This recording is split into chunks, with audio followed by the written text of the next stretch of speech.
Da, da, da, da, da, da. Okay, that's enough of that. Hello, everybody.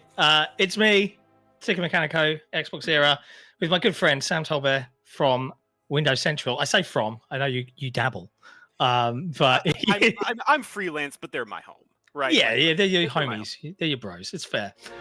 We're here to talk about Indiana Jones and the Great Circle, a game which we both reviewed for our respective homes. And thoroughly enjoyed. So it's lovely to have you on here, Sam, because we've been itching to talk about this plot for a while. Yeah, absolutely. I mean, you and I were talking about this game a little bit, before reviews went live and as things were going, and it was kind of a hectic process and all that. But yeah, I'm excited to be able to talk in depth about this and not have to dance around some of the wilder elements that Yeah. this game. I think it does a lot of what people expected. It does a lot of what I expected, but it also does a lot of unexpected things. They certainly did not show their hand too much in the marketing, in the previews, and No, I completely agree. It's there's a lot to talk about, and for the sake of folks watching, and look, we get it. This is early on. We're not expecting many live viewers now. If you have a question, pop it in the chat. This is more for people to come to when they want to kind of like, oh, I want to talk about the plot. You can come and listen to this and get that cathartic kind of feeling. But before we dive into plot spoilers, we'll give it like 5-10 minutes just to generally talk about our thoughts on the game. And Sam, I'll happily throw you into the fire first.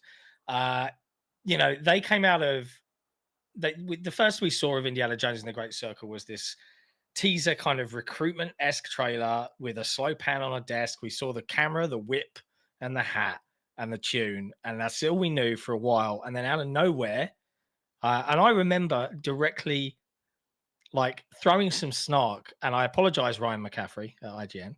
I threw some snark because he was like, I think we're going to see India. I was like, no way is it this soon, bro. I was absolutely eating some crow. It was.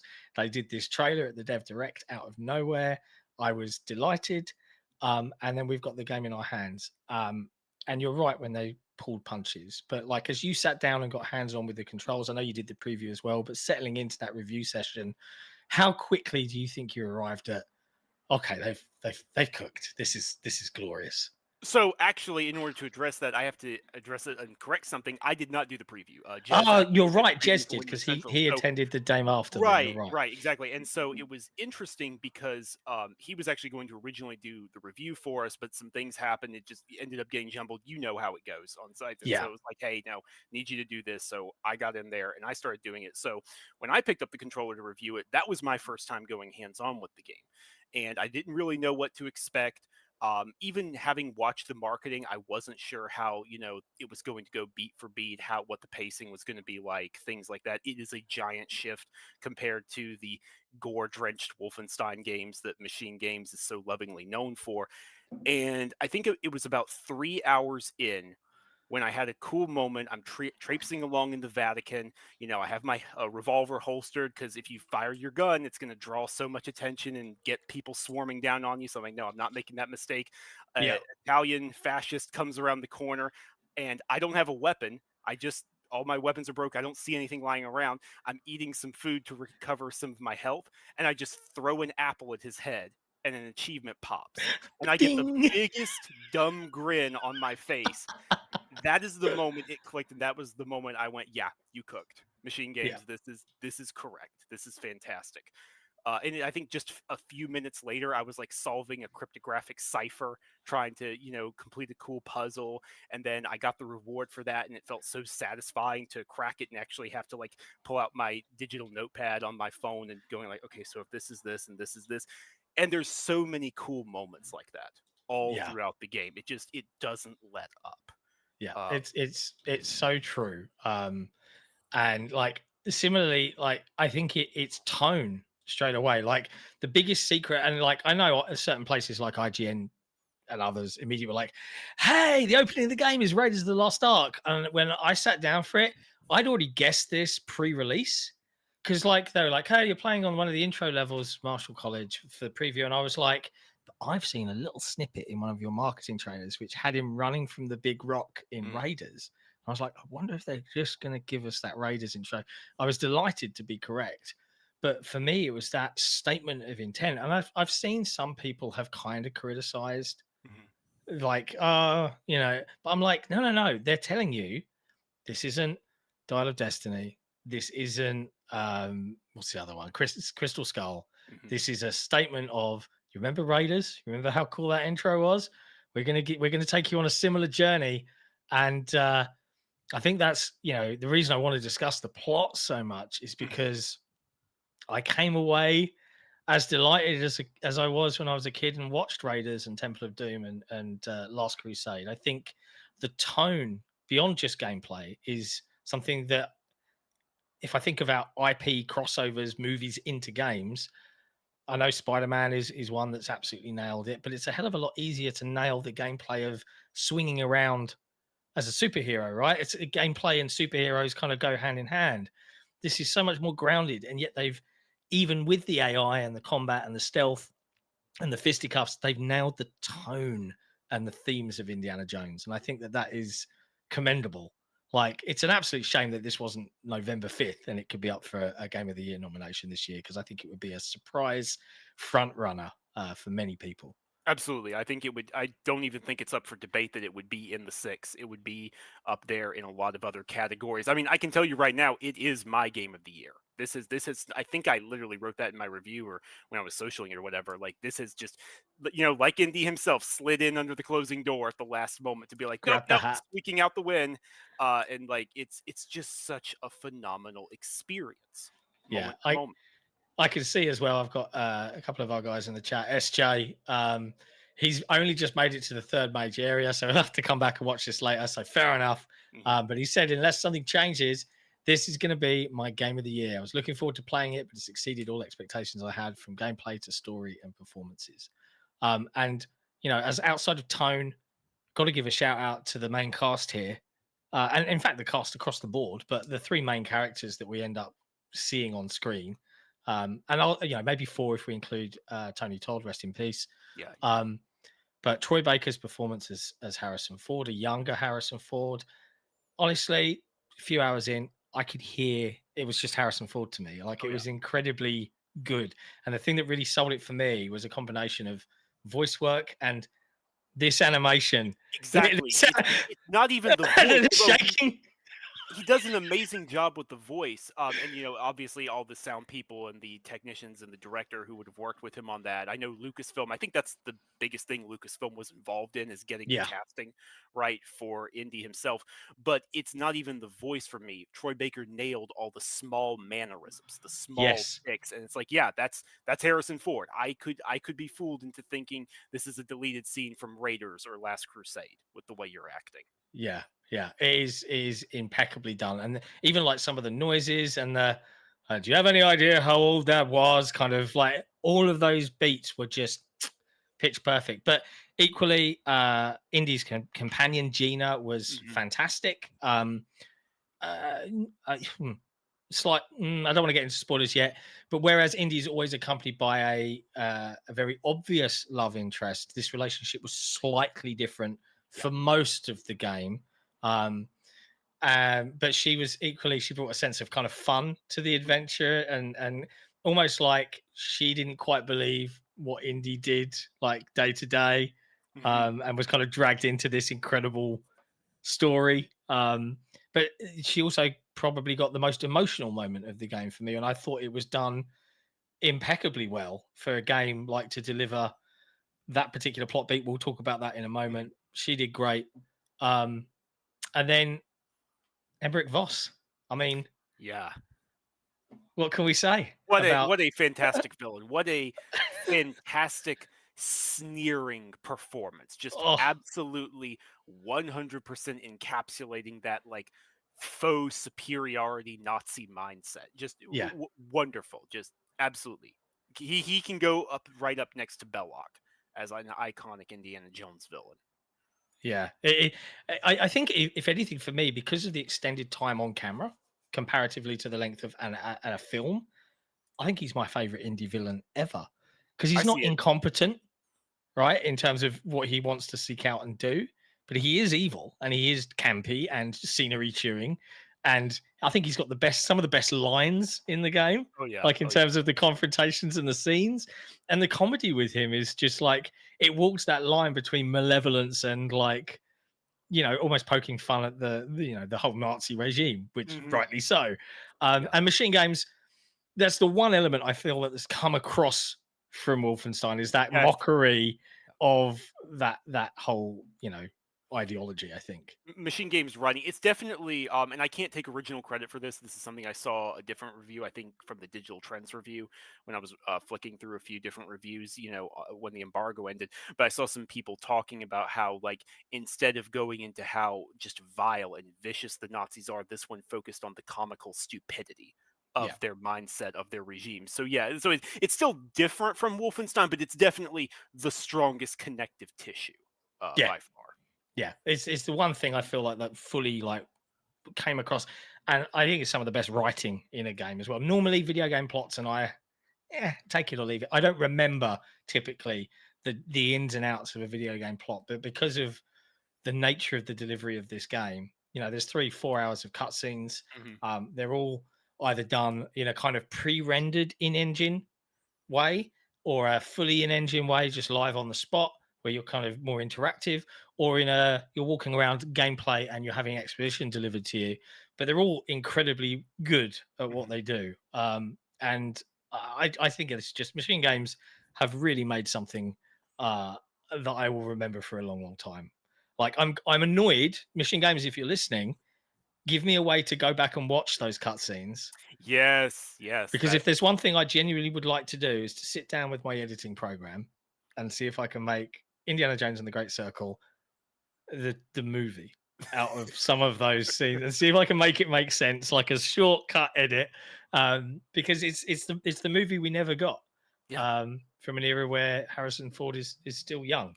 Um, so yeah, it is very fun times. Um, it's a great game.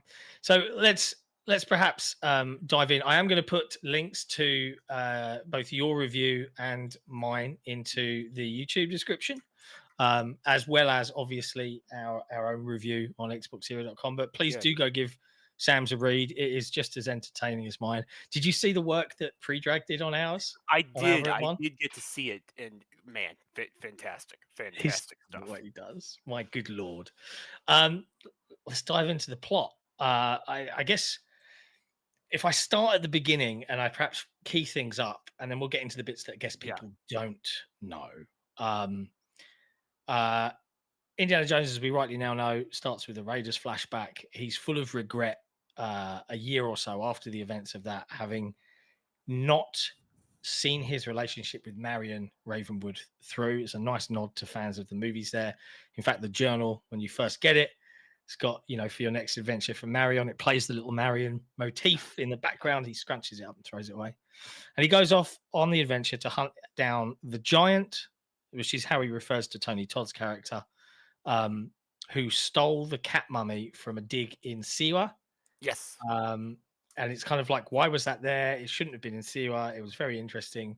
Why did he steal it? And off we go. And he's based purely on a medallion that has been left behind, takes him to a friend at the Vatican to dig around. And this is where, you know, perhaps that initial impression of this is just a stealth game kind of completely falls away. And you're left with these Dishonored, Hitman-esque open world playgrounds to go and adventure in. Oh yeah, Um, the Dishonored vibes were so strong in that early nighttime section at the yeah, Vatican before you can really, before you really unlock the ability to explore everywhere and it's a bit more linear. Like just, I was like, man, I'm back in Dunwall. That's what this is. And you have so many options for getting rid of the guards or just going around them, avoiding detection entirely. And I'll never forget when I found a rifle for the first time. I was like, oh yeah, fantastic, a rifle! I can dispose of these guys. And it's like, no, that's a bad idea. That's yeah, actually a horrible idea. don't do Don't that. don't do that. Don't do that. You will bring all 30 of them down on you Yeah. immediately. And it's funny, you saw, and I've certainly seen it, and I don't disagree. The AI can be really dumb, but we've discussed this on our show, and I try and find the best way to put this into words. But it's video game AI that is a deliberate level of foolishness, Yes. because if it wasn't, it would be miserable to play as a Yes. hero of Indiana Jones, right? Like it could be way smarter. And indeed, I've tried playing the game on much harder difficulties where they notice you quicker, and it's a lot less entertaining. Like Mhm. moderate feels right for the level of and the style of adventure they're going for. Yeah. Um, but yeah, the Vatican is where things start to get a little bit complex, right? And I guess machine games weaved in a surprising amount of side content that is still kind of relevant to the main plot. Yeah, I mean, you don't have to do some of the field work, but you kind of need to. It's a very good idea to do it because it connects directly in with like the plot about, oh, who are these mysterious giants, and oh, what actually is going on with this cat mummy. And I know you mentioned this earlier, but I'll reemphasize it here. There's so many cutscenes. Like there is a lot of cutscenes in these side quests. It's not just okay, go here and grab this thing for me. I mean, those exist. Those do exist as yeah, smaller fetch quests. activities, but also those fetch quests are woven into the game far more naturally. I didn't get something popping up in my heads up display telling me, okay, I need you to go do this. I just happened to walk by a couple of nuns who were whispering in a room and they were like, man, I wish we had a picture of Father Antonio before we go. And it's like, wait a minute, I took a picture of Father Antonio. Here you go. I just walked back in there after thinking about it. I was like, can I do this? And sure enough, I could just hand them the Yeah, photo. And I you've just love blown my that. mind because I've walked past those nuns and I have taken that picture, but I've not walked past them again to give them that and Yes, to complete that quest that I now know I can go and do. I didn't even know that. There you it's go. yeah, yes, and you know what? And I'm sure there are moments like that that I missed elsewhere. You know, elsewhere in the game's three larger, more open world esque regions. Like Did you get the fun priest one where the fascist comes up to him in the Vatican when he's disguised as a priest? yes, oh, Let me genuinely, confess to you. genuinely one of the. I know this is a spoiler cast. I honestly don't even. I don't want to spoil. Like people, you need to see that. It's one of the funniest moments in the entire franchise, not just the game. Like Yeah. it goes up there in the Indiana Jones Hall of Fame. Just Yeah, absolutely it is pure incredible. gold. Like I wanna shake the hands of the team that wrote this as much as the team that performed it. It was so good.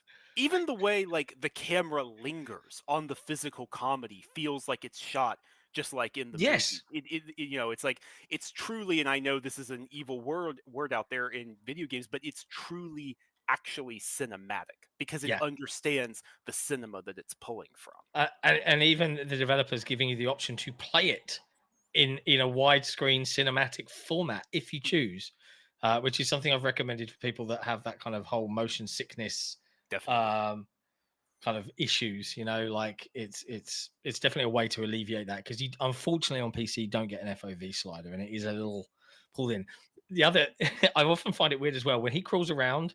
That's one criticism of machine games is the hands that do this as he's crawling. Like next time he's doing the crawling animation, his hands just come up into the camera like this. And I'm like, who crawls like this, Indy? Like, what are you doing, buddy? You doing a little jive? I don't know. I'm getting ahead of myself.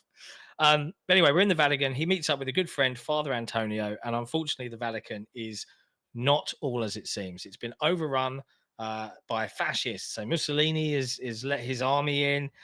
We've got the black shirts all walking around. Things are threatening. Father Antonio is, hey, here's a priest's costume. You can go dress up and you can skulk around and find things out.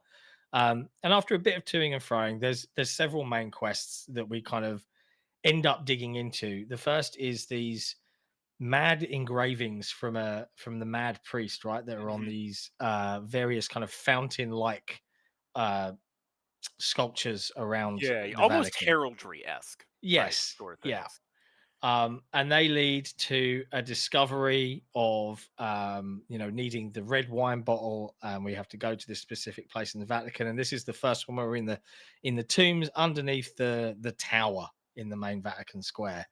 um and this was the first like real indie torchlight held up, Mhm.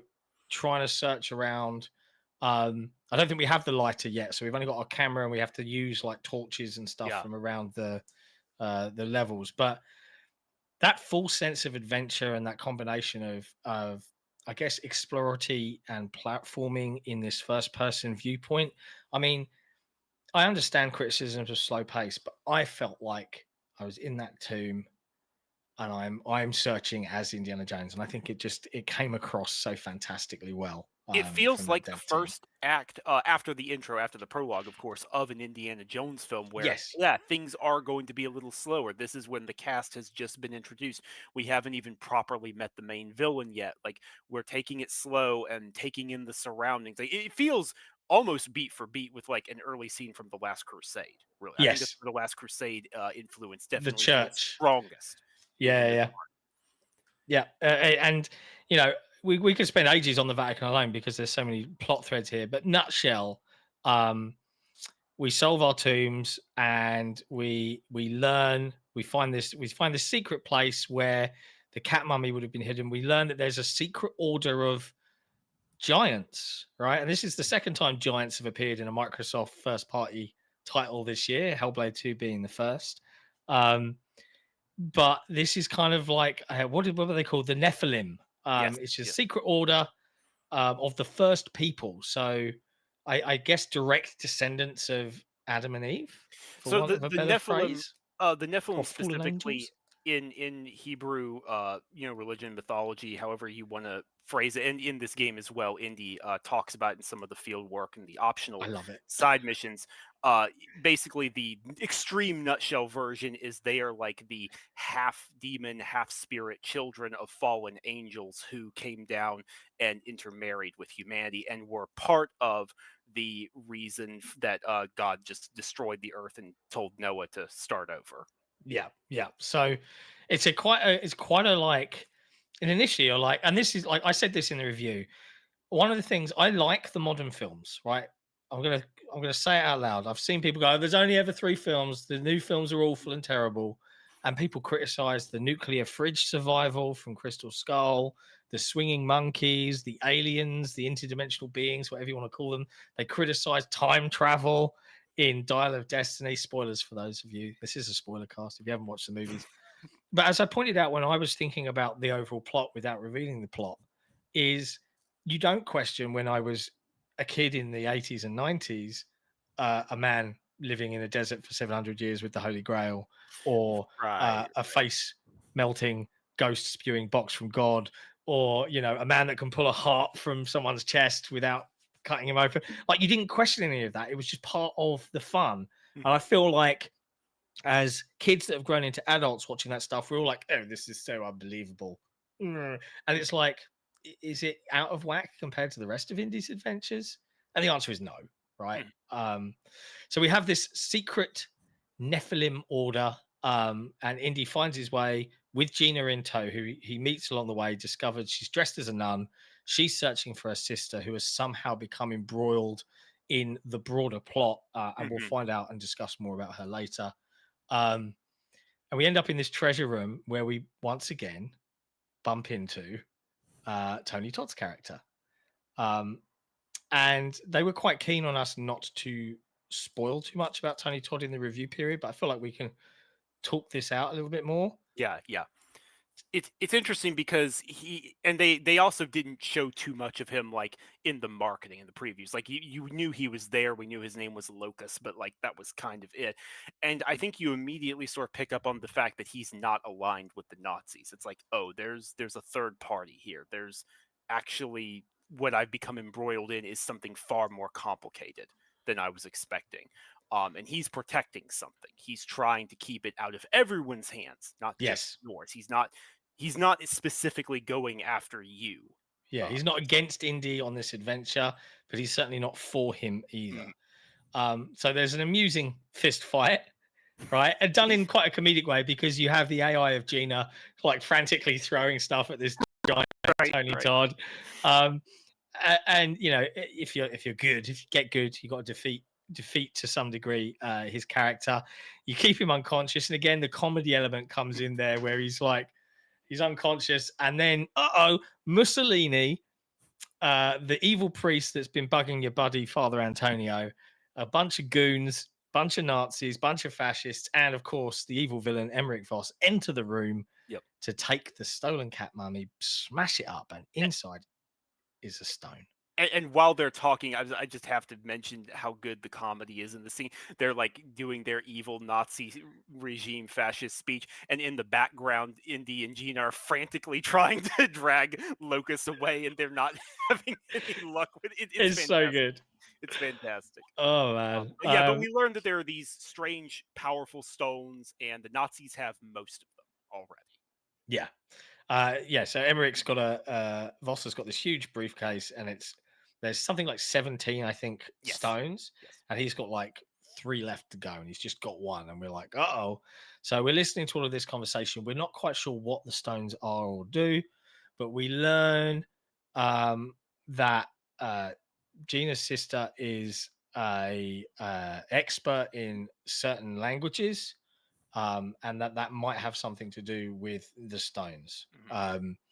But long and short of it, we learn that the Nazis are off to Giza, which is where we sneak on via a blimp, which is one of the first kind of like I wouldn't say it's a set piece, but it's kind of like an action cut scene to a degree of like you barely get on the blimp in time.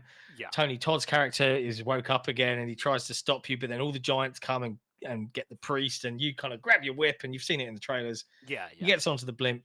We escape. We avoid the Nazis, and we meet with our contact in Egypt, which is Nadal, I believe is her name, Yes. Yes. which is a friend of Gina's who's going to help us like uncover what's going on. And if you thought the Vatican playground was expansive, and it's expansive in a different way, it's very Warren-y, lots of Mhm. different tunnels all interconnecting. So many different pathways and ways you can go up on a roof or go under in this tunnel to get around. Yeah, yeah. Yeah. But Giza was this like, whoa, okay. And like when I was doing the preview, I think I was the only one. I don't know if I was the only one out of the entire preview section, but I was the only one that completed the main Sphinx quest, like to get to that next sequence of the golden thread of the plot. Mhm. And they were like, they kind of gathered around me behind me. I was like, "What's up, guys?" And they're like, "We didn't think anyone would get this far, and we're not sure about the build, so we're just basically maybe pause that. Maybe stop watching to see if it all falls apart." It didn't. You'll have to keep me honest here because I'm trying to remember every like Sure, sure. important plot beat. We're in Giza. We meet with our contact. There's the great comedic moment of the contact having a pet snake and Mhm. Indy being asked to feed it. Yep. And And again, again, background. They use the background imagery for yeah, this so with well. the It's always shadow behind the shadowed. Yeah. tent. Fantastic. Fantastic camera work. um, but yes, if we get a disguise at this point, we go to a marketplace, we get a lighter. Now we can go into the dark tombs ourselves. Um, the first one is we find that uh, there's a medallion that the Germans have found that we need. So we have to go disguised, go into the Nazi camp, steal it. You've got that scene that I think you've seen in the demos where the Nazi officers are all playing cards, and they just speak to you, bring me that wine bottle, and you're like, you give it and get out. If you don't do it, they suddenly realize you're not who you think you are, and they come after you. Yeah. We go do our first big set piece tomb with Gina, which is under the Sphinx. And I can't remember what we actually get out of that specifically in terms of like the next thing. It's the steelies, isn't it? The steel Yes, we have to go tablets. track down all these different tablet fragments. Yeah, Yeah, that have bits of language on them. yeah. And from that, we're able to then figure out the main tablet, which is, I guess, the whole golden thread of the Giza area. Mhm. Um, Before we jump on that, though, there were so many playground like moments and opportunities in Giza, I think, like comparatively to the Vatican, that I really, really enjoyed. So, like, it's not the biggest open map in the world. It's No, not an no, open world definitely game, but it's surprisingly dense. Like, not. how Mhm. many different little secret tombs and things to find and Nazi camps to sneak into, that you could spend a good 4, 5, 6 hours easily clearing out and 100%ing everything in that one Oh, space. oh, definitely. Like I think of the three main areas, this is where I spent the most time when I was doing the review by far, but by Yeah. far and large. And also because of how large it is and how spread out it is, this is the area where you can actually take your revolver out. You can actually pick guns up and shoot people, and you don't really. I mean, it's still not a great idea to do it in the middle of like Nazi HQ, but you can do it at a smaller camp and kind of get away with it, where you couldn't in the Vatican. Yeah, absolutely. But there's a number of big plot points here that I kind of want to make sure I cover off efficiently. So plot points worth mentioning. Everyone remembers Choo guy from one of the trailers. This is one of the subordinates. He does get introduced in the kind of landing in Giza cutscene, where Voss kind of dresses him down. This guy thinks he's like the big I am in the Nazi hierarchy, and Voss just like treats him like he's nothing, manipulates him because he's weak-willed. If you saw Jeff Grubb's manipulating the weak male tweet go around the world, that's that guy getting absolutely owned psychologically by Emmerich Voss. But there's some wonderful scenes with this dude eventually coming around to Emmerich Voss's way of thinking and almost treating him like a second to the Führer himself, which I found very entertaining because of Voss's performance primarily. But outside of that, we learn that Voss is trying to translate something called the Dream Stele, which is this larger stone tablet, searching for the location of the idol of Ra. So much like the cat mummy, the presumption being, of course, that inside this priceless Egyptian artifact is one of these stones that they are hunting for. Have I missed anything out that's of huge plot importance at this point? Not so far. I think keep me honest. Yeah, definitely. I will admit the Egypt area with how the field work relates to, because the field work often has reveals and extra context. That is where it gets the most blurry. In terms of remembering exactly where something happened, but I don't think you've missed anything.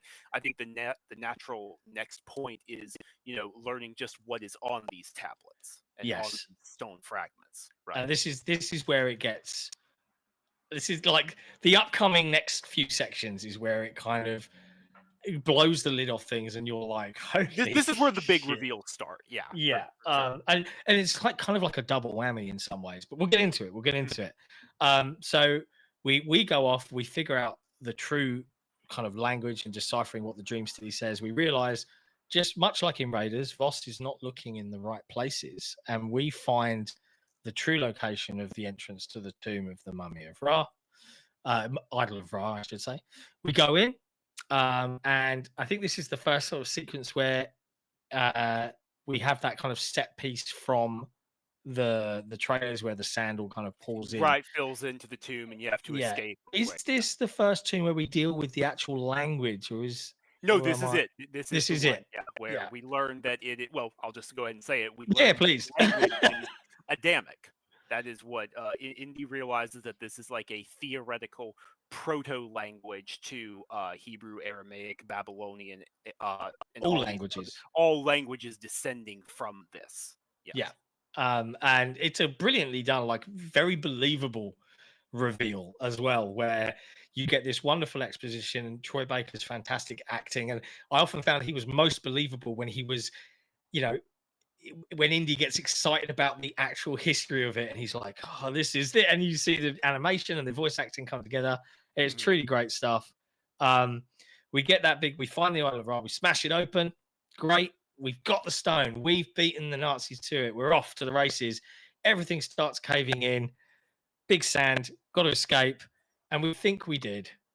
But then we get to the cutscene that we all kind of saw in our first introduction to the game from Machine Games. Indy gets buried up to his head in the sand. And this is probably one of the best comedic moments in the game for me. Really long scene too. Yeah. I was like getting nervous here. He's buried. The Nazis turn up. They take our stone. We can't do anything apart from headbutt Emmerich Voss in the face. And we learn that they are going to there's something going on in the Himalayas. Right. That's all we know, right? There's something about a distress call. Something crazy has happened in the Himalayas. We need to go find out what it is, and we're not sure right up until this point. And he's left to die. And this bit, as we're baking in the sun, left to die, scorpions start to come out of the sand and come towards us. Now, how would you fend off scorpions if you've got no capability? You're buried in sand, you can't move. How would you do it, Sam? Would you do what Indy does? I mean, I don't see any other way. I don't see any other option than desperately puffing.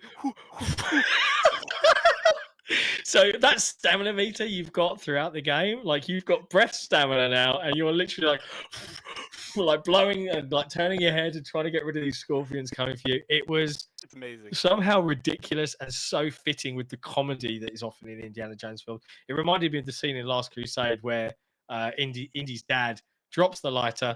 Yes, he's like, Indy, what? The floor's on fire. And the chair. It's just like, yeah, okay, this is great. But thankfully, our hero's companions turn up just in the nick of time. Indy is recovered. He knows where they're going, the Himalayas. Off we go. And this is where everything gets nuts. So, I mean, how would you like to talk about this part? Do you want to deal with the emotional bit that kind of gets revealed? Let's do the emotional bit, because I think that is a tactfully done reveal. Not what I expected, I'll be honest. No, coming into it, but it is tactfully done. So we can talk about that, and then about how things just get even crazier in terms of the reveals. But yeah, as we're going through the Himalayas to sort of set the scene, we suddenly see, and there is a mention of this early on, if you've been doing the field work and paying attention, they mention that there is a Nazi destroyer that disappeared off the coast of Peru. And it's like, that's interesting. What's up with that? Well, this destroyer is now somehow impossibly lodged in the side of the Himalayas, and it's an amazing shot as you go up there and you see. It's like, what on earth? How is this even possible? And so we're traipsing up the mountains, making our way in there, and find that the crew, all the Nazis, have frozen to death. Yeah. Glorious. Which is good, which is great. This is where the emotional aspect comes in. What is not so great is it turns out this is where Gina's sister was as well, and she too has passed away. Yes, and it is done really, really well. Like, I did not expect them to kill Gina's main sort of source of inspiration for joining Indy on the quest. And I think the net result of that action was that her motives immediately changed. Yeah. It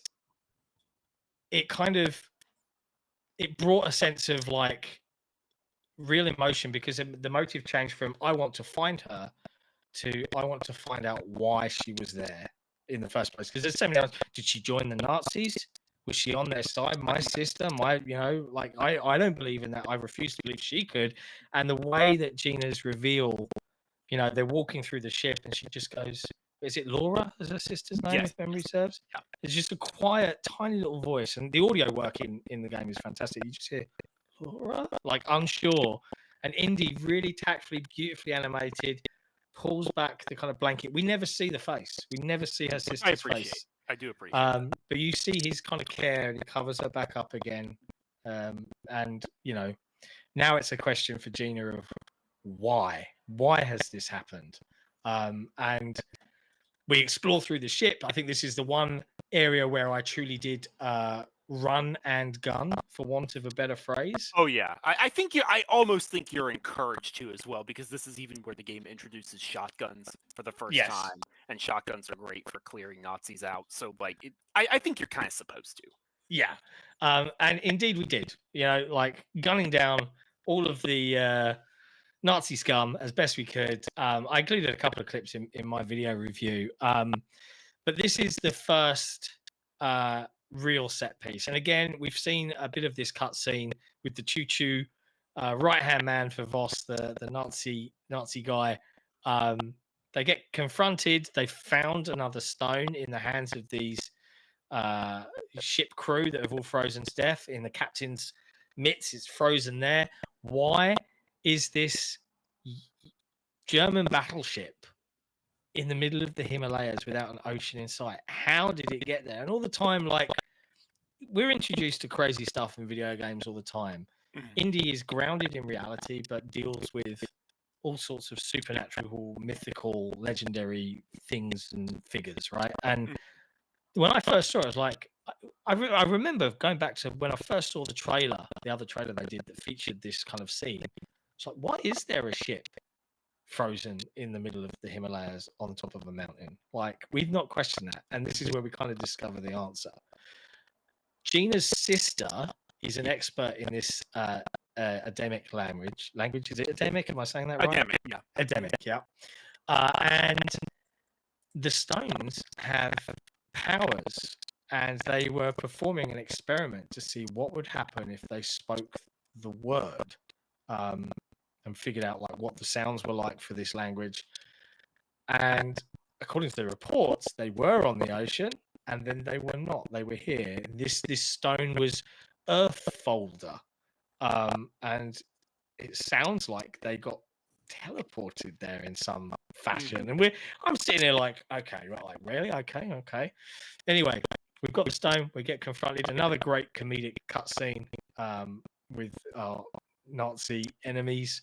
And then it's the first big set piece of the game, and this was not what I was expecting at all.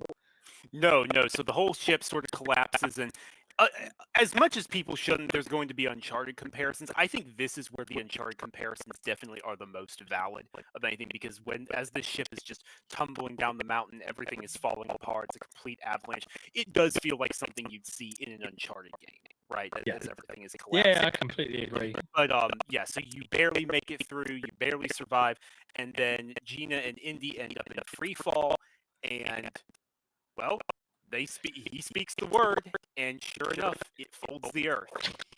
And all of a sudden, they end up in war-torn Shanghai. Yeah, like I'm jaw to the floor at this point. Because it sounds insane, but it's delivered so well, and the build-up is so tastefully done. They speak the language, they're imminently going to die, they have no other choice, and it opens up a portal and drops them into Shanghai. But it's not just Shanghai as we may have seen it in other video games. This is Shanghai in the middle of the war being bombed. Yeah. Imperial Japan bombers are sweeping over right now, yeah. And it's kind of like the second, more puzzle platformer type set piece of this adventure, where you kind of have to make your way through, avoid burning buildings, avoid being bombed. You'll find your way to a crashed plane. You'll manage to get it started. And again, another set piece. The plane kind of takes off, but Indy is left hanging on to the end by his whip, gets dragged along, climbs in, and again, we've seen this in the trailers, he's at the gunner seat. To me, this was probably the lowest point. Like, and I don't mean in terms of plot, I just mean in terms of gameplay. Just that but it was only for 5 minutes. So it's not that. I'm not knocking it that much, but it was like, okay, this is just it was a nice change of pace, I guess, for want of a better phrase. Also a great call forward, not call back, because call forward chronologically to The Last Crusade.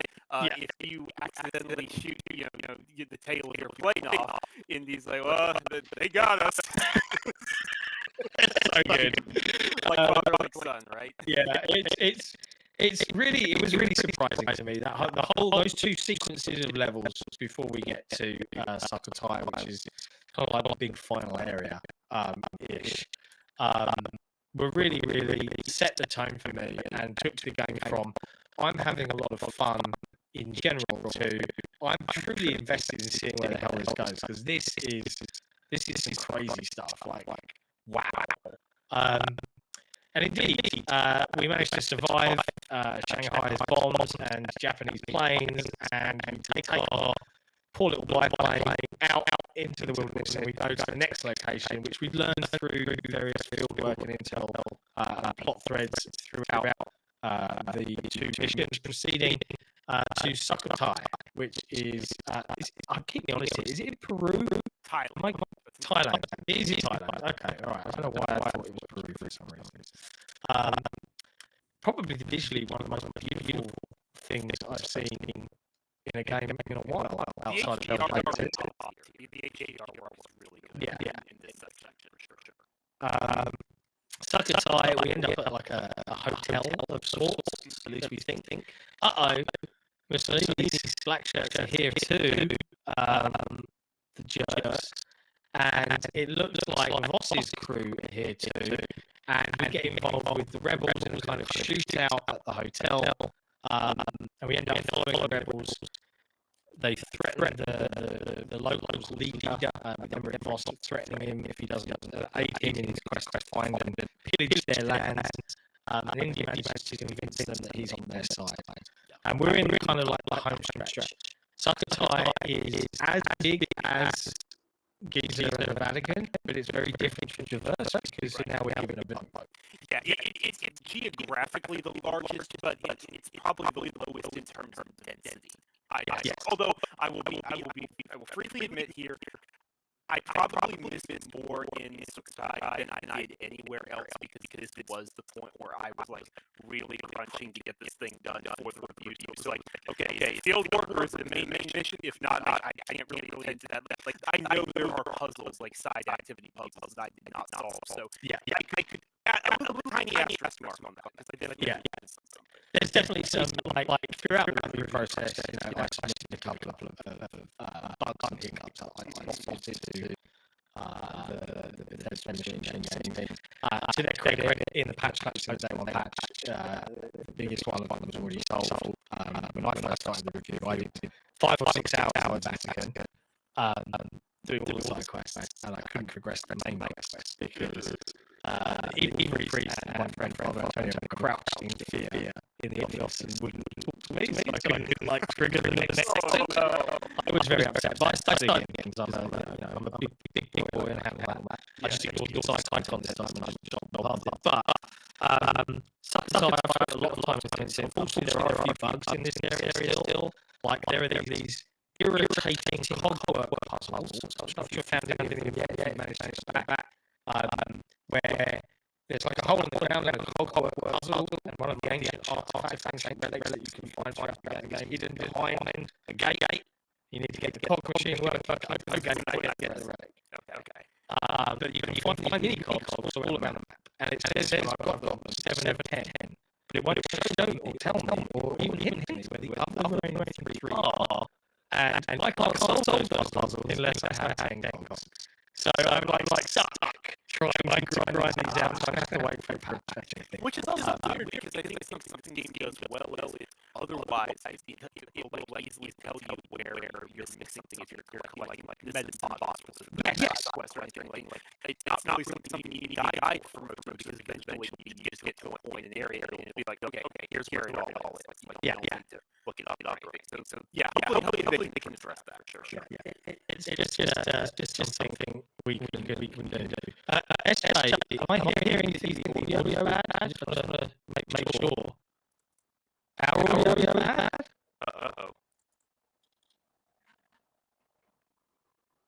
I'm not sure why.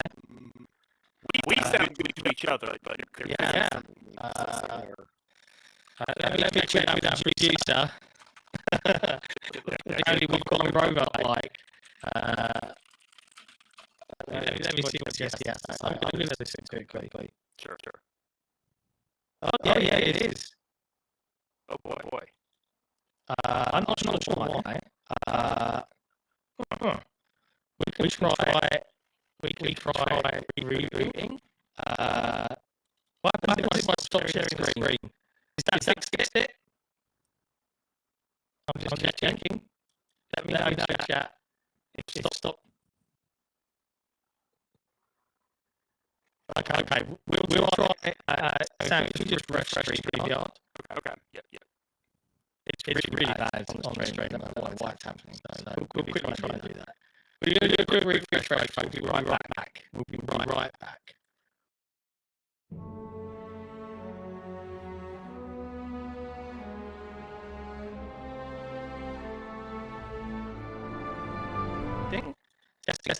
Testing. We're all here. Let's see if it fixes itself. Be better. Maybe.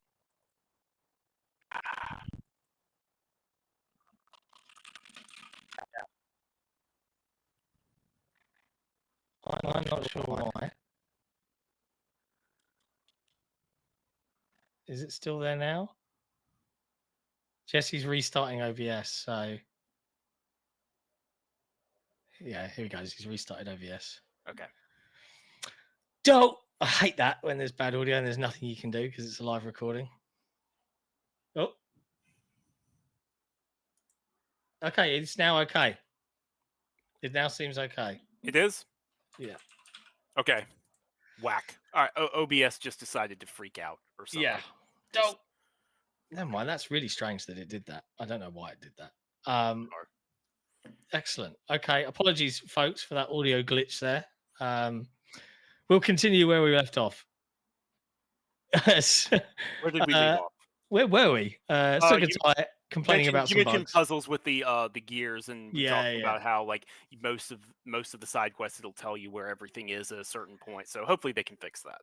Hopefully they can fix it up. But to get around Sugatai, it's all little islands and nooks and crannies connected by large delta waterways. You get a little boat which Gina joins you on the journey, and you can hunt around. And there's a bunch of really sizable, good fieldwork quests here, including one with one of Voss's sidekick archaeologists that he's hired that happens to also be an ex-student of Indy. Yes. Who meets a pretty gruesome end, which I really enjoyed because she did try to kill him. So I'm all for. But the main plot is that, the biggest reveals and moments here are progressed before we reach our kind of finale section. Nutshell, we're on the hunt for the very last stone that Voss is searching for. It's somewhere around the area, pursuing the main quest. Eventually we get it. But this is one of the moments for me, and I just realized we forgot to mention one of the quests in earlier on, and I guess I'll reference it here as well, because I can't remember if it's in the Vatican or if it's in Giza. But in searching for the stone, this is where we come across, again, more puzzles, and we come across an enemy that we were not expecting, but was definitely foreshadowed as we entered this giant lake before we come up to the pyramid. Oh, yeah. Now, as Xbox Era fans will know, is I am not a horror fan. And it is this scene where we encounter the giant anaconda. But not just encounter. That doesn't do it justice. Encounter, when we've been given a rebreather. A big part of the Thailand section, the Sukhothai section, is you have to save up the money to buy this rebreather that allows you to go underwater for a longer period of time.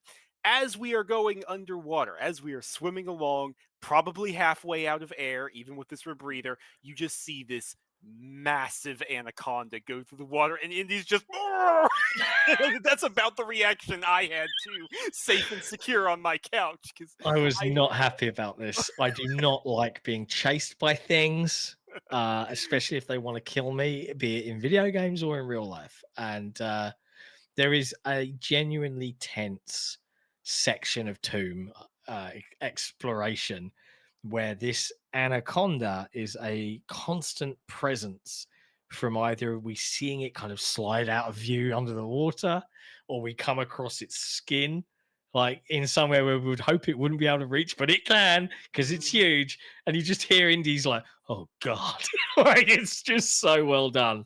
But there is in true video game style, you make your way through a bunch of platforming, and there's like an area you can see. And, in my video gamer, I've been playing video games for a long time. My head went, that's an arena, isn't it? And it was. And yes, we duke it out with a giant anaconda. There are these spears floating around that we can pull from this corpse of this really cool, like, skeletal elephant that's been that's like tangled in vines and stuff. It's so wicked. The art direction in this game is second to none, man. And this is also where I think I love how Indiana Jones, pulling from pulp adventure, is like, it's grounded, but it's flirting with the supernatural, because it's like, no anaconda gets that big. Anaconda, they do not get this big. Like, this thing is what, 40 feet long, 45 feet? Its mouth and head was about the size of this office. Like, it could swallow Indy in a chomp, It was ludicrously large. But but really like great storytelling, a Oh really yeah. good sequence, really got your blood pumping, and kind of was the final hurdle before this reveal. And we didn't talk about it earlier, but I do want to give a shout out. We learned that the giants, there's more than one. There are a race, this Nephilim, that are trying to stop the stones from falling into anyone's hands. And there is a section, it's in Giza, where we go into the tomb of the Dream Steely and we find these pedestals with light and we stand on them and they light up. And as we reach the final thing, this blind giant comes in. It's not Yeah, Tony oh, Todd's yeah. character. I forgot about this bit, probably because I wanted to erase it from my mind. It It slipped was my mind too. brilliantly done.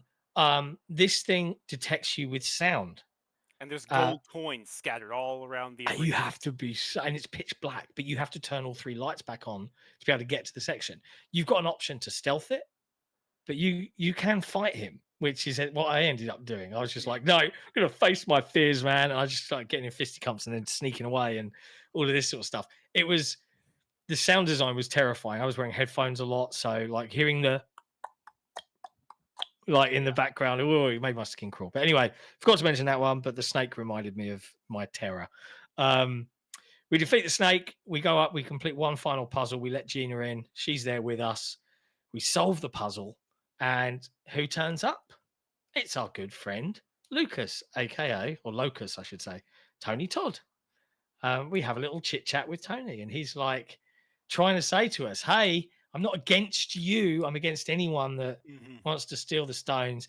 And it almost feels like there's another great comedic moment. Gina kind of stops Indy and Locus from fighting. Hey, you stop it! And then while Locus is distracted because he's actually listening, he's like, "Yeah, maybe we shouldn't fight. Maybe we should team up." And he just knocks him out from behind and runs away. Pure gold, pure gold. So we carry on. We go to the next big temple, and we realize that one of the puzzles that we did with just stone tablets in that one is now a giant version of this game that was maybe played back in. It's the game increased in size, so we get a load of villagers to come and help us, and they help us get to the stone. We take it, everything starts collapsing and falling apart, and it's the kind of probably the next big set piece, I guess, in terms of cutscene and animation, with the river kind of, Yeah, the river chase. Yep. yeah. So we get on our boat, we've got guns, we're shooting, being chased by Nazis, cars are going over bridges, it's all kind of crazy. And we unfortunately get our boat sunk. We get knocked into the water. Gina gets captured, taken by the Nazis. We end up teamed up with the friendly giant Tony Todd, Locust, and we have to try and go get her back. Yep. That's about the nutshell. I think I'm remembering most things here. Like, yeah, we can sort of speed it up there. And we have another travel section because this is where the game is now closing in. It's been closing in. This is the finale, and the finale takes place in Iraq. Yes, at the ziggurat. The ziggurat of Ur, specifically. Yes, I believe. And this is where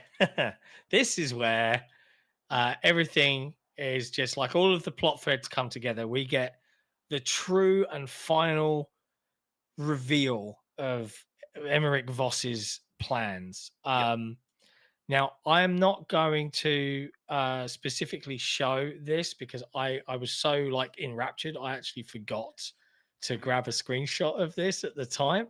So I'm just going to show a little screenshot of the Iraq section there. So you can see this is the ziggurat of Ur.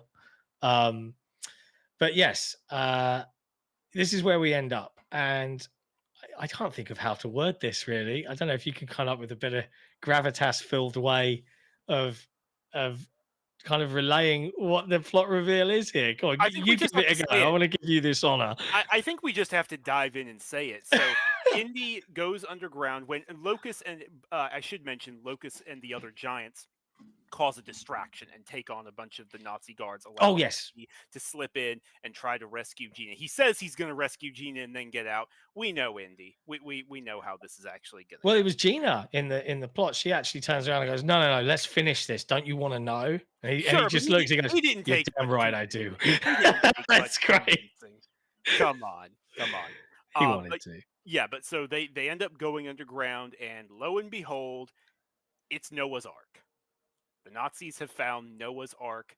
It's real. It's an impossibly massive wooden ship, and all It's of a mind sudden, blowing. yeah, I was like, because I've been paying attention. I've been pouring through the journal. I've been pouring through the photos. I've been going, what is it leading to? What does it mean? Adamic, that, and the Nephilim should have been the clue. That's the part I'm Yes. embarrassed about. I should have picked up on that and homed in on it harder, but I didn't. But yeah, Noah's Ark. That is what the Nazis have been after. And you sneak around a little bit more, you knock some more out, you can get into another fight, but Indy and Voss end up in this one last real confrontation when Voss convinces him to, the whole faux Nazi thing of like, let's put the guns down and talk like civilized men and Yeah. all that. And he reveals like all these different civilizations all have similar flood myths. Doesn't matter, Norse mythology, Greek mythology, the Hebrew Bible, just everything. It all comes back to the world being flooded and God or the gods wanting to start over. So there has to be a common thread, and that is what they have found here. Yeah. What a reveal. Oh yeah, I was fantastic. I was just fully locked in. It was like I was watching an indie movie here. Voss's performance, Indy's performance, and it was like Indy was caught, right? Gina was caught. She was under threat. They had all the stones. I was like, how are they going to get out of this? Oh my God, it's Noah's Ark. The size of it, the imposing sheer scale of the thing was just like, this is incredible. And you see, they've been captured. They're kind of, for want of a better phrase, they're effectively tied to the mast. They've got Mhm. Locust, Tony Todd's character, there as well. So Yep. Indy, Gina, and the giant are all kind of like cuffed up together. And the Nazis have towed this boat out onto the sea, and they're basically, the stones are inserted into the wheel of the ship, Yes. because it was calling upon God. This is how the theory going, that this is how Noah went to all the corners of the globe to collect the animals two by two and to save what needed to be saved, because he was able to, with God's power, be able to go and do that. And it kind of like, when you think of, if you take the myth at face value, it kind of makes sense that, yeah, that's how he would do it, I suppose. It You know? feels perfectly in line with the nebula, like Indiana Jones, the original trilogy. I think in particular does a great job of leaning into this. Like, hey, there's something real to this in terms of religion, in terms of spirituality. We're not going to go too far into it, but there's clearly something Yeah. there.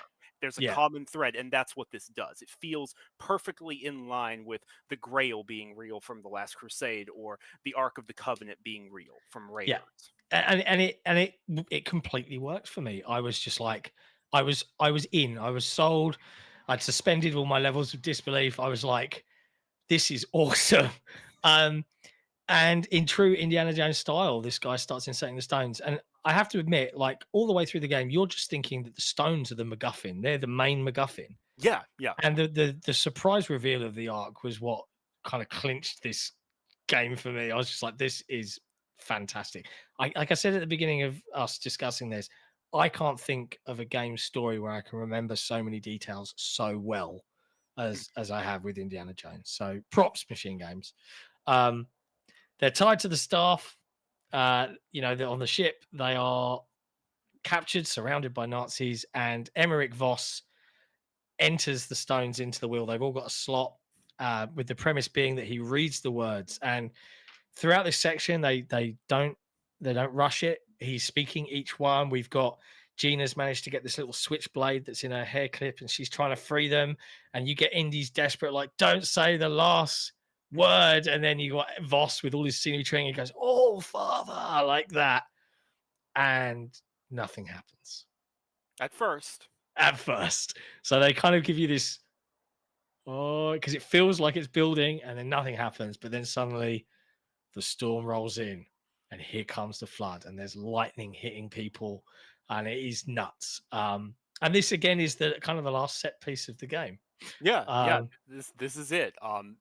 Between Locust and Gina, everyone kind of manages to get free, and you're in this one last fist fight because of course you are with Voss. who Even though, has yeah, no, learned no, the I know what you're about to say. Go ahead. ancient Japanese art of karate. I literally had to pause and just laugh to myself, shaking my head there. It's like, yeah, this is perfect, absolutely uh, perfect. That was so Um, good. it is, but it's a grueling fight. It's a brutal fight because you don't have your whip, and Yep. but once you manage to eventually get through, Locust takes command. He's been injured. Voss has shot him several times, and he takes command of the ship and tries to steer it. Yeah. And it's worth mentioning, you mentioned Indy losing the whip. Voss has stolen your whip, so he's got your whip. Yeah, And it's also worth mentioning that when we say grueling fight, um, one of the criticisms I think that can be fairly leveled against the game is there's not a lot of variety from the first fist fight you have to the last, except for this one. yes. Because Voss does know the ancient Japanese art of karate. And he's doing like crane Oh kicks, yeah, full karate kid. prancing around. I was in stitches because it was so like earnestly done. Mhm. But you eventually, of course, you're Indiana Jones. You defeat this Nazi fool, and the fight ends with you and Voss trapped over like a jutting piece of the arc, Yeah. holding on to like Indy's got the whip wrapped around his wrist, and Voss is holding on to the whip. And you're kind of this was the silliest bit for me. You're kicking each other Yeah, whilst hanging, as you keep swinging into each other. which is so dumb. But above us, Gina is desperately crawling out across the arch to kind of give us our hand. We can let go of the whip, which is exactly what we do. Letting Voss fall, presumably to his death, but not quite. Indy gets brought back on board. We've got Lucas trying to steer the ship. There's energy crackling all over him. It's completely insane. And Voss somehow has made it back up. And he's on the other side of the wheel. And in true, I would guess, Raiders style, Raiders. Oh yeah, Raiders. absolutely a Raiders callback. Everything builds, and a beam of light hits Voss in the chest. He gets flung back. He's suspended and does his own Nazi face melting. You've been burned by the power of God, you silly Nazi, and Mhm. dies horribly. Beautiful, beautiful. 10 out of 10. No notes on that. Chef's No notes. kiss. It was just like from that first reveal to that final moment of the section. It was a one hell of a ride. Yeah. I was grinning ear to ear. We're left with a final goodbye. Gina and Indy jump off the ark after Locust tells them to. He is somehow transported through some sort of portal Yeah, and is gone. yeah, and I think I like the implication. It's not spelled out. It's definitely not spelled out, but the Brought him home. implication sort of that like, okay, you've earned forgiveness for what Yes. your ancestors did or what you think your ancestors did. God has forgiven you and is taking you in Yeah. now. And I It's like not that. explicitly said, but it's No. definitely like how I felt as well. Like Yeah. I was like, oh, I'm glad he's not dead. He's going to where he wants to go. He's going home effectively. And honestly, obviously, they could not have known this at all. But like with this being Tony Todd's last, video game performance, ending up posthumously, I thought it was a very nice note for a character he portrayed to go out Yeah. on, and for someone who rightfully earned his reputation, as a horror icon, as a very Yes. scary, imposing figure, having this. I don't know. It just felt like a good moment. Yeah, it's nice as well. It's a good shout out to Machine Games. They did dedicate the game to Tony Todd, Yes. who I think they said dedicated to Tony Todd a kindness, Mhm. which is how they described him, which I thought was lovely. But what of Indy and Gina? Well, I did include this cutscene in my video review. Don't be mad at me, Bethesda. You said don't show anything after I think Sakatai, and I technically didn't show anything. I just showed the two characters on a beach, but I had to include the scene of Indy's hat washing up on shore after the adventure and putting it back on. And we get Indy and Gina kind of saying goodbye.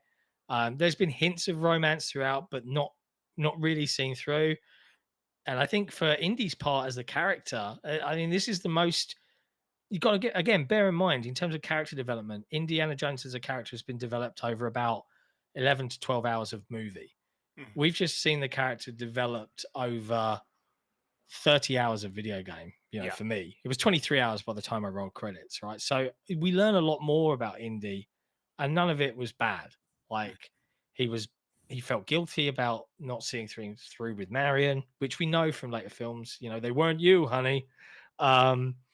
and he kind of has pinned his hopes on Gina a little bit. I feel like almost in a like I don't want to lose you kind of way, Mhm. but then knows that he has to let her go. Off she goes in the plane, and that's it. Indy's on his own again. Yeah, and I And I like loved it. I really like that. I think I appreciated them not perhaps playing into tropes or that another story might have had her end up as a replacement, however temporary, and like they flirt with it, but it becomes clear by the end that that's just not where he needs to be, and he knows that, and I do appreciate that. And of course, you can't end an Indiana Jones adventure without a plane going off into the sunset. Hmm. And of course, I'm sitting there. It's 1:30 in the morning. Bum, ba-ba-dum, bum, bum, ba-ba-dum-ba-dum, bum. And I'm just grinning. I am grinning ear to ear, and that is the story of Indiana Jones and the Great Circle. And I think it was decidedly the movie that we didn't get, that I Yes, wish we'd got. yes. Um, and I'm so glad that Machine Games made this game. I fully recognize that in today's gaming world of people that love Fortnite and Roblox and stuff like that, the younguns, this is a game for us greybeards. This is a game for those of us that were of the era that grew up on these movies, that fell in love with this character, and it didn't betray the character, and that is a damned difficult thing to do with Yeah, when you're dealing with an IP and a franchise like this. It didn't ruin it. It didn't introduce anything stupid or bad characters that we wished hadn't existed. It was just well done throughout. And I can't think of any greater praise than that yeah. as an No, indie fan. I said this in my review, and I'll say it again here for posterity. Like, I would put this on the shelf, metaphorically or physically, next to Raiders, Temple of Doom, and Last Crusade. Like, Yeah. this is another bit of the best of Indiana Jones. It's The fantastic. question is now, do we get a sequel? Because I really want one from this team. I know. So I love I know. Wolfenstein, I but love Wolfenstein. I do want a third Wolfenstein. I do. I would like to see them return to the more gore splattered Nazi killing ways. But I gotta say, I want at least one more. Yeah, I do. I want at least one more. You don't Yeah, necessarily have to go crazy beyond that, but I would like at least one more Indiana Jones game. I think they could do it. I think And they we know that Todd Howard has a key role in the yes, development of this title in pursuing it. This was something that was pursued back in 2009. It right. fell through. It was picked back up again, and I think the deal was secured in 2019, right? And they announced it in Yes, when 2021. they announced it in early 2021. It was like January, I think. Yeah, It was start of the year for sure. a bit of a recruitment announcement. But Definitely. it's clear to me because as I understand it, Todd Howard's the kind of he's the indie super fan out there at Bethesda, and he had the seeds of this story in his head, like the bones and the foundation of Mhm. it. I mean, I got to give it to the guy. He There's a reason he's a legend in terms of game development. Like Yeah, he it nailed feels like this. something Spielberg would have Yes, come up with talking with Lucas at a cafe yeah. one day. It's just such a good yarn, and it's imminently worth. It's intimately worthy of the franchise in every way. I'm just sitting there thinking, if they do a sequel, we got the likeness of Harrison Ford and a really good performance from Troy Baker. Can we, can we bring back Henry Jones Senior?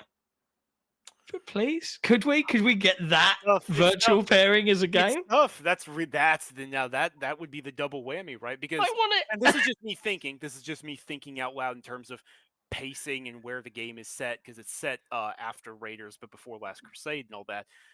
I assume that if they did another game, it would have to be, set after Last Crusade. That's where my brain is at. It would have to be Yeah, like a because year after Last before there was the Crusade. conversations between Indy and his father that he hadn't seen him for years and blah blah Right, blah, right? right. And then we've only got a 3-4 year period to play with here, Yeah, really. exactly.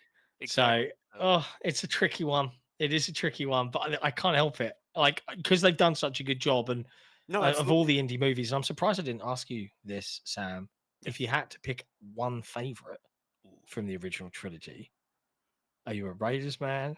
Are you a Last Crusade guy? I refuse to believe that anyone out there is reasonably a Temple of Doom person, but I'm sure they I exist. like Temple of Doom, but come on, no, Yeah. like come on, no. I'm a Last Crusade guy. I love It's Raiders. the right answer, Sam. Last Crusade, Raiders is the quintessential adventure movie. There's no Yeah, question about it.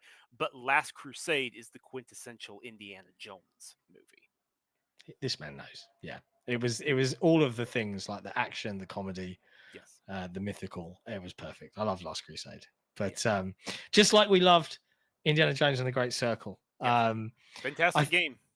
go play it if you haven't. Please. If you've already played it, we hope you've enjoyed this elongated kind of breakdown of the plot because it's a doozy. It is. Man, I really want to like. We're hoping. I know Nick from XboxEra. He actually bumped into Gavrilis, I think, is the actor who plays Emmerich Voss. Oh yeah, yeah, yeah. I want him on the podcast, man.